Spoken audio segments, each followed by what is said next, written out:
Right, as we look at this passage, and do keep 1 Peter 2 open in front of you. I think it's a really difficult passage because not just because of the circumstances of 1 Peter, but particularly around the circumstances around the world at the moment. So there are two ways of seeing the world, or many different ways of seeing the world, but two of the most common ways of seeing the world at the moment are between resistance or submission.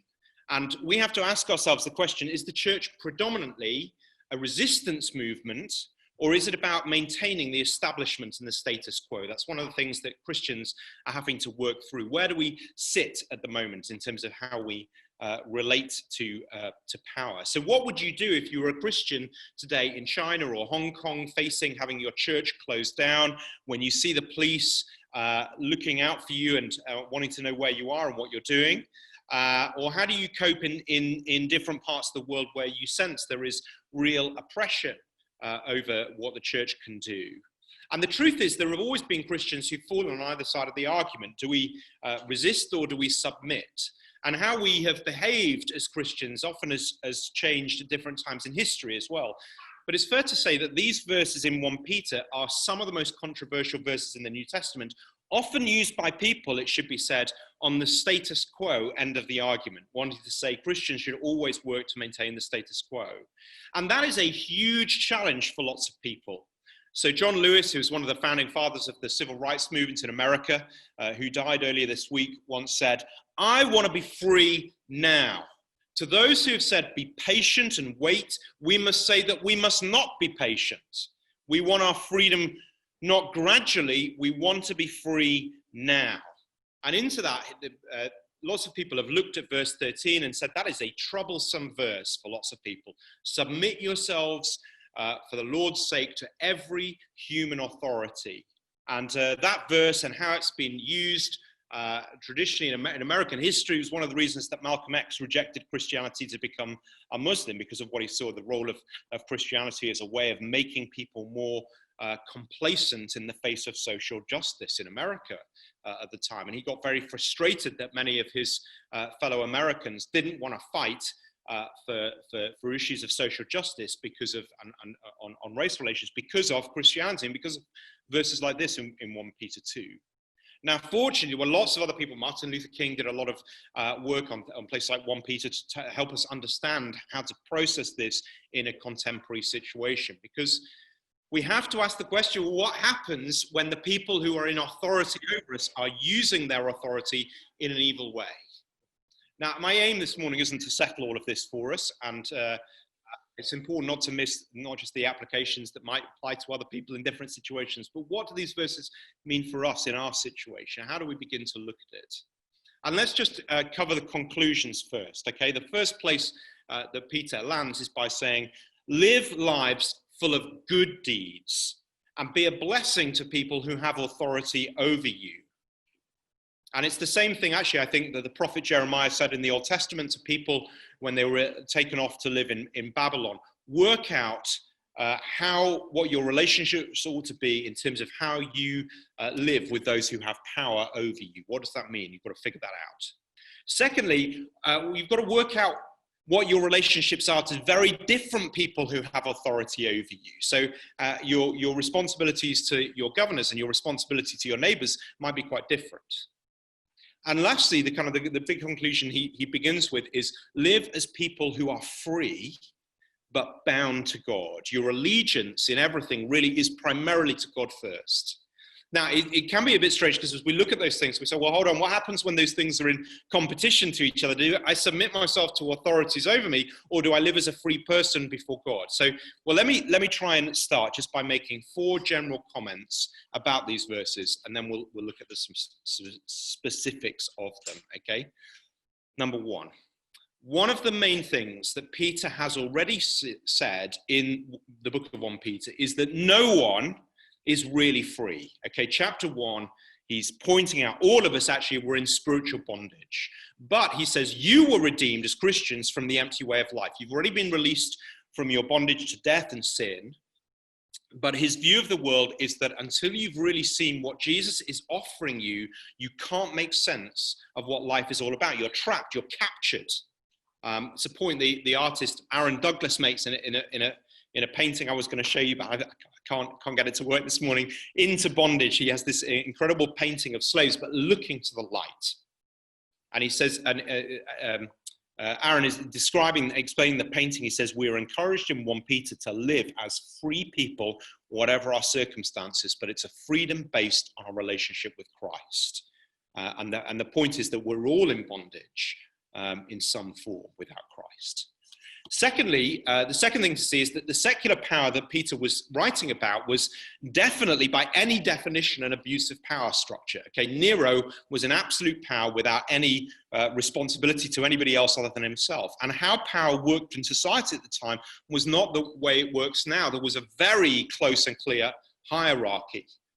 And we need to remember that just because the Bible was written at a specific moment in history to people living at that moment in history, we should not presume that it is necessarily endorsing everything that goes on at the time.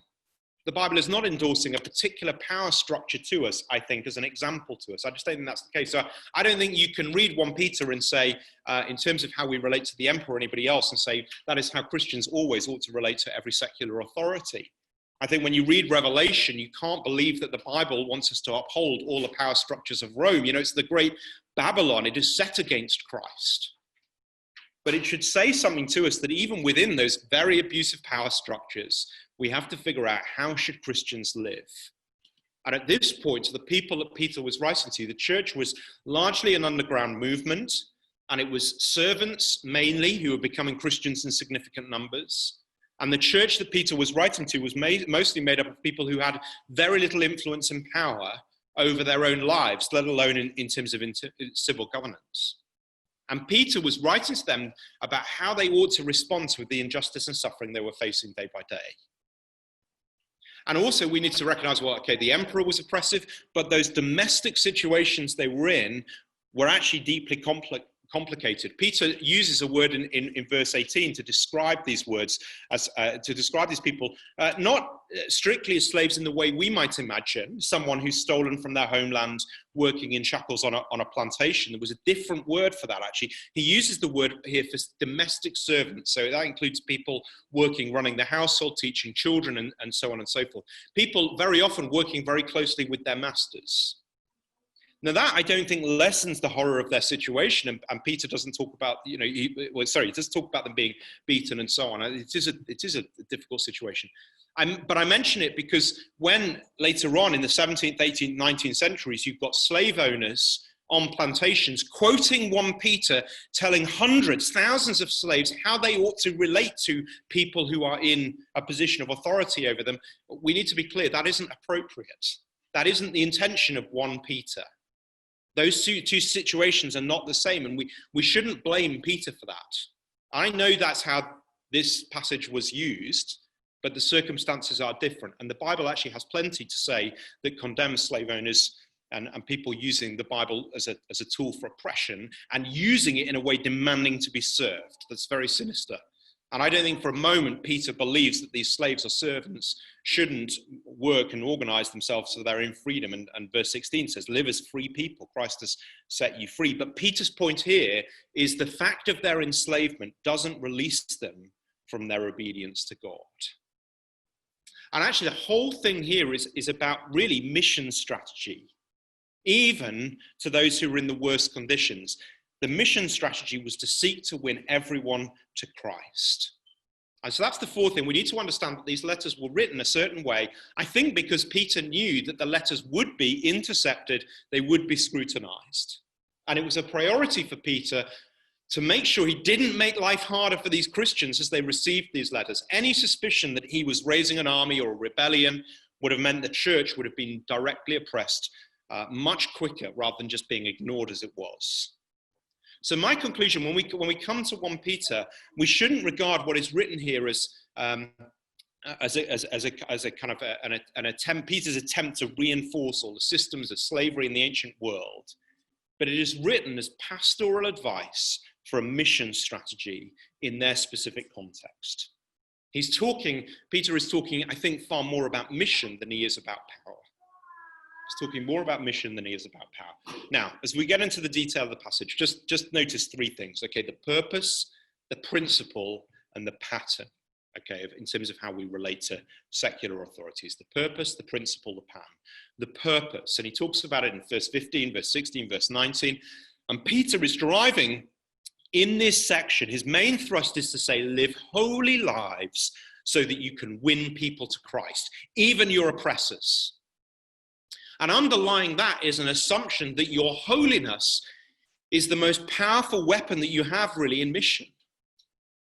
That our lives are characterized by service to people, and we've got to figure out how our holiness plays out in how we relate to them. I don't know if you knew, but Martin Luther King's most famous question he would ask people in lots of situations, he'd say, life's most persistent and urgent question is, what are you doing for others? And he would direct that at people in power to ask about acts of justice, but he would ask that also of people with no power. And it's the same question Peter is asking of us. What are you doing in serving other people? He asks it of wives who have husbands who aren't yet Christians, that those husbands might be won over to Christ when they see the purity and reverence of your lives. And it's difficult for us. I think we live in an age that respects too much what we say and has no regard really for who we are and how we act. So for the politician, they get fired for what they tweet, but they don't get fired for who they sleep with. And I think Peter is calling us back to a different kind of ethic to remind us that there is deep spiritual power, deep missional power in being the holy people of God. So in a workplace that is dominated by people who are fighting to get on in life, people notice the one who takes time out to treat the interns as human beings. They might mark you out as weak for doing that, but in what you're doing is communicating a doctrine of humanity in your workplace that might not be particularly common. Or as we see later on in the passage, he says the same to the wives who have husbands, not yet Christians. He says it matters more who you are on the inside than just what you look at on the outside. That's the true measure of who you are on the inside. And for a marriage to really work, you have to move. You have to become more like the person you're married to. So Peter's saying, listen, as you are joined to Christ, who's influencing you? What are you becoming? Become more like Christ and demonstrate to your husband what it is to be a Christian. Live out your faith in the deepest recesses of your marriage. Let Christ influence how you talk and argue and love and do friendship together. Show your husband the true benefits and blessings of knowing Christ, and you are witnessing to him. Even when you don't think you're talking about Christ, you're demonstrating the gospel in your selfless service. And the reason he's saying that is because our battle here all the time really is not against flesh and blood. When you choose to live not for materialism, that is a spiritual act of resistance. Or when you choose to serve other people in your workplace rather than yourselves, that is a spiritual act of resistance. When you resolve to love your enemies, that's something otherworldly. It's an act of spiritual resistance. Holiness is spiritually powerful. The Holy Spirit is at work in the world, does bring people to their conviction of sin when they're engaging and speaking with you and seeing how you live your life. So let me ask you the challenging question that 1 Peter asks us in your workplace, in your home, with the people you're spending most time with. What is the whiff they are left with from every conversation and interaction they have with you? Is it Jesus? Even when you're not talking to them about Jesus, would they be able to understand something of the gospel? Did they taste and see something of Jesus in you in their interactions with you? So that's the purpose, that people might be won to Christ, even your oppressors. But secondly, we see the principle here in verse 17. And in verse 17, Peter sets out what became called the household code. And the word Peter uses, they all have the same root in the sentence. So it becomes in the original language, it would sort of rhyme, or it would sound like a sort of weird little song that you could say. And it was a simple way of kind of remembering how to relate to people. And his point is this: there is an order to this. And Peter is setting out, you relate to different people in different ways. So he starts with the word respect. He says that respect is how you are to treat everybody. Show people proper respect. Don't make assumptions about people just because of what your impression might be. Don't treat anybody without seeing something of their humanity. And that was deeply countercultural at the time. You're supposed to treat everybody with a degree of respect. And secondly, he talks about honor in how you relate to the emperor. So if Peter wanted to set off a political movement, I think he probably could, but he doesn't do that. And just to be clear, he isn't saying here, worship the emperor, but he's saying, listen, your faith doesn't necessarily set you against the emperor. Don't treat all power as oppressive power. There is an appropriate honor to those in secular authority, particularly where they're exercising their authority rightly and appropriately. He talks about that right at the start of the passage, where people are actually exercising their power appropriately to do justice and act rightly. So respect leaders like that. But the strongest words are reserved for others. So he talks about love in how you're supposed to relate within the community of faith. And this language is getting much stronger to say, listen, you don't have to love the emperor. And although you should treat everybody with respect, you don't necessarily have to treat everybody with gushing love, but it ought to define how we relate to each other in the community of believers. We are motivated by love with one another. And there should be something distinct in how the community operates that is different from how the rest of our culture operates. And then he says the strongest word for God, fear. This is reserved for God. We don't treat the emperor with the kind of awe that is reserved for God. That is real worship and honor. And it is God alone whom we fear. We don't fear secular authorities in the way that we do show honor and appropriate fear for God. And what Peter is setting out for us is that you have different relationships that require different postures from you. You're not called to fear the emperor. You're not called to love everybody as though they're part of your spiritual family, immediate spiritual family. And it's really important to remember that we relate to different people in very different ways. And then he concludes this, or right at the center of all of this, I guess, is verse 24, which is the pattern. And this is the motive for Peter's argument.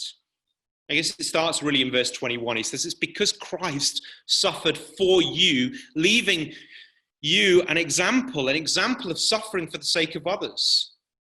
So what if your suffering isn't just of no value? What if it has an eternal value? But what if that eternal value for your suffering is actually for somebody else's sake? Would you still be willing to suffer for that?